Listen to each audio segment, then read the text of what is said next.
की సభాధ్యక్షులు డాక్టర్ శ్రీనివాస్ గారికి అట్లాగే విసికే పార్టీ నేషనల్ సెక్రటరీ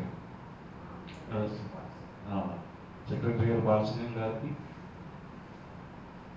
వచ్చిన సభ్యులందరికీ, వివిధ రాజకీయ పార్టీలు, సంఘాలు,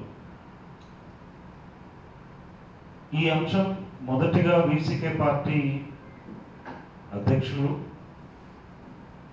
నాకు మంచి మిత్రులు, వారితో కలిసి అనేక ప్రోగ్రామ్స్ నాన్న అటెండ్ చేస్తూ వాళ్ళ ఆలోచన విధానానికి అనుగుణంగా ప్రయాణం చేసిన నాన్న భారతదేశంలోనే ఈ అంశాన్ని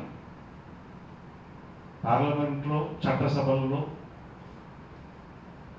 సౌత్ ఇండియాకు సంబంధించిన అంశాలను లేవనెత్తుతూ అక్కడ సీట్ల సంఖ్యని పెంచే అంశాన్ని ముందు తీసుకొచ్చారు. ప్రేమైన మిత్రులారా, నాకున్న చిన్న అనుభవంతో, సుదీర్ఘ ప్రయాణం నాన్న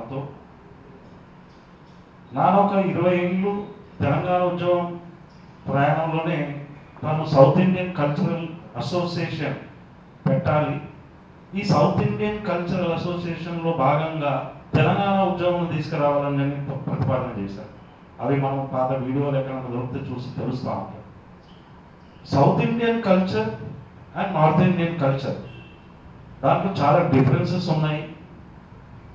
ఆ డిఫరెన్సెస్ ఏంటి అని డిఫరెన్షియేట్ చేస్తూనే మనము తెలంగాణ ఉద్యమం దీంట్లో భాగంగా తీసుకురావాలి అని చెప్పి ప్రతిపాదన చేశాం. సో ఆ అంశాన్ని ఈరోజు మనం కేవలం సీట్ల సంఖ్య పెంచాలని చెప్పి మనం ప్రతిపాదనతో ప్రజల ముందుకు వెళ్ళే ముందు మన పాత అనుభవాలు గుర్తుపెట్టుకోవాలి. ముఖ్యంగా తెలంగాణను చూసినప్పుడు ఏ ప్రాతిపదికగా మనం 1971 ప్రాతిపదికనే సీట్ల సంఖ్య పెంచాలని డిమాండ్ మనం ముందుకు తీసుకొస్తాము. కానీ వాళ్ళు చెప్పే ప్రతిపాదన ఎలా ఉందంటే ప్రోరేటా బేసిస్లో చేస్తాము అని ఒక ప్రతిపాదన ముందుకు తీసుకొచ్చారు. బహుశా శివరాత్రి రోజు జీలకర్ర అది తమిళనాడులో చెప్పడం జరిగింది సార్. మనం ఇక్కడ చూడాల్సిన అంశం ఏంటంటే అశ్వత్థామ అటహ అన్నట్టు ఎప్పుడెప్పుడైతే ఇలాంటి ఉద్యమాలు కానీ ఇలాంటి ప్రతిపాదనలు కానీ మన డెమోక్రటిక్ ఫ్రంట్గా ఉండి ముందుకు తీసుకొచ్చిన అంశాలు ఇలాంటి ప్రోరేటా బేసిస్గా తీసుకొస్తామని చెప్పి అక్కడ ఆపారు. కానీ మరి ఏ ప్రాతిపదికంగా తీసుకుపోవాలి? ఈ రోజున్న పరిస్థితుల్లో మళ్ళీ ఈ ఉద్యమాన్ని ఉద్యమ రూపంలో తీసుకెళ్లాలా, లేకపోతే రాజకీయ పార్టీలుగా పార్లమెంట్లో చర్చించాలా? ముఖ్యంగా ఇప్పుడు మనం చూసినప్పుడైతే ఇక్కడ రాష్ట్ర ముఖ్యమంత్రులను ఇన్వైట్ చేసిన స్టాలిన్ గారు అన్ని పార్టీల నుంచి వెళ్ళారు. కానీ ఈ ప్రధానమైన పార్టీలన్నీ కేంద్రం ఎక్కడ ఉన్నాయి? నార్త్ ఇండియాలో ఉన్నాయి. ఆ పార్టీల నిర్ణయంలో భాగంగా వెళ్ళాయా, లేకపోతే చీఫ్ మినిస్టర్గా మా స్టేట్ని రిప్రజెంట్ చేస్తున్నాం అని చెప్పి వెళ్ళారనేది చాలా ఇంపార్టెంట్ అయిన అంశం. ఇక్కడ తీసుకోవాల్సిన అంశం ఏంటంటే ఈ పార్టీలు ఏవైతే ఉన్నాయో, మిగతా కమ్యూనిస్ట్ పార్టీలు తీసుకోండి, ఈరోజు వచ్చి నిలబడ్డ కాంగ్రెస్ పార్టీ తీసుకోండి, ఇది వాళ్ళ పార్టీలో చర్చ జరిగిందా, వాళ్ళు ఈ ప్రతిపాదనకు అనుకూలంగా ఉన్నారా లేదు? మళ్ళీ పేదవర్గాలే మనముగా ఉద్యమాలు చేయాలా? ఇది అనేక రూపాలు ముందు తీసుకెళ్ళాలి.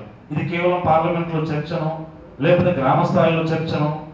తెలంగాణ ఉద్యమం సుదీర్ఘంగా 60 ఏళ్ళు నడిచింది. కానీ ఈ పార్లమెంట్లో సంఖ్య పెంచడం అనేది అప్పుడప్పుడు రావడం పోవడం జరుగుతూ ఉంది. దీన్ని ప్రధానంగా తీసుకెళ్లాల్సిన బాధ్యత మళ్ళీ ఎవరి మీద ఉంది? అది రాజకీయ పార్టీల, ప్రజా సంఘాల, మనలాంటి మేధావి వర్గమా? సో దీని మీద కూడా చర్చ జరగాలి. బహుశా దీనికి అర్థవంతమైన చర్చకు తీసుకొచ్చినప్పుడు సింగం సార్ ఉన్నారు ఇక్కడ, సౌత్ ఇండియన్ కల్చరల్ అసోసియేషన్ అనేది ప్రధానంగా విసికే పార్టీ టేకప్ చేసుకుంటుంది సార్. దాంట్లో ఈ కల్చరల్లో భాగంగా మనం అంటే ఎక్కువగా గ్రామ స్థాయికి తీసుకెళ్లేది కల్చరల్ విభాగం. సో దీంట్లో భాగంగా తీసుకెళ్ళినప్పుడు మనకి ఇక్కడ నీళ్లు, నిధులు, నియామకాలు అనేది మన తెలంగాణ నినాదం ఉంది. కానీ అలాంటి నినాదం మన సౌత్ ఇండియాకి ఏం కావాలి? కేవలం పార్లమెంట్లో సంఖ్య పెంచడం అంటే అవి ఎస్సీ ఎస్టీ బీసీల సంఖ్యనా మళ్ళీ జనరల్ సంఖ్యనా?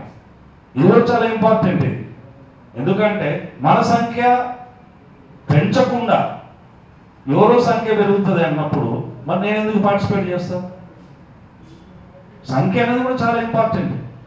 భారతదేశంలో 99% పేద అట్టడుగు ప్రజలు ఉన్నప్పుడు మా సౌత్ ఇండియాలో కూడా మా రిప్రజెంటేషన్ ఉండాలి. ఆ దాంట్లో మనమే ఎక్కువగా చైతన్యవంతులమైన కాబట్టి మనం జనాభా తగ్గించుకున్నాం. దండుబలం అని ఉండాలి, ధనబలం అని ఉండాలి. రెండూ లేదే. దండుబలం పెరుగుతుంది, ధనబలం లేదు. ధనబలం ఉన్నోనికి దండుబలం లేదు. కాబట్టి ఇక్కడ నా ప్రతిపాదన అంటే నాకున్న అనుభవ ప్రతిపాదన ఏంటంటే పెంచే సంఖ్య కూడా అది బహుజనులదే ఉండాలి, మన ఎస్సీ ఎస్టీ బీసీలదే ఉండాలనేది మన ప్రధానమైన అంశంగా వీసీకే పార్టీ తీసుకోవాల్సినగా నేను భావిస్తూ ఉన్నాను. దీనిపైన కూడా మనం విస్తారంగా చర్చకు తీసుకెళ్ళినప్పుడు మాత్రమే మనం దాంట్లో ఈ ఉద్యమంలో భాగం కావాలా. ఎందుకంటే పార్లమెంట్లో బిల్లు పెట్టాలి అనే తెలంగాణ ఉద్యమం ఇది అంతే, అలాంటి ఉద్యమం లాంటిది. సంఖ్య పెంచండి పెంచొద్దు అని ఎవరు కొట్లాడతారు? మనమే కొట్లాడాలి గ్రౌండ్లో. కాబట్టి ఈ ప్రాతిపదికన కూడా ఒక చర్చ జరగాలని చెప్పి నేను కోరుకుంటున్నాను. ఈ అవకాశం ఇచ్చిన మా ఫౌండేషన్ సభ్యులు మరియు మిత్రులు సభాధ్యక్షులు జీలకర్ర శ్రీనివాస్ గారికి, అట్లాగే వీసీకే పార్టీ నేషనల్ సెక్రటరీ గారికి, అట్లాగే మా సూర్యప్రకాష్ బిఎల్ఎఫ్ అండ్ అంతకుముందు నాన్నతో కలిసి అనేక ఉద్యమాలు పోరాటాలు, అట్లాగే మా ప్రభంజనన్న గారికి మిగతా సభ్యులందరికీ ధన్యవాదాలు. Thank you very much. Thank you sir. Thank you అన్న. మీ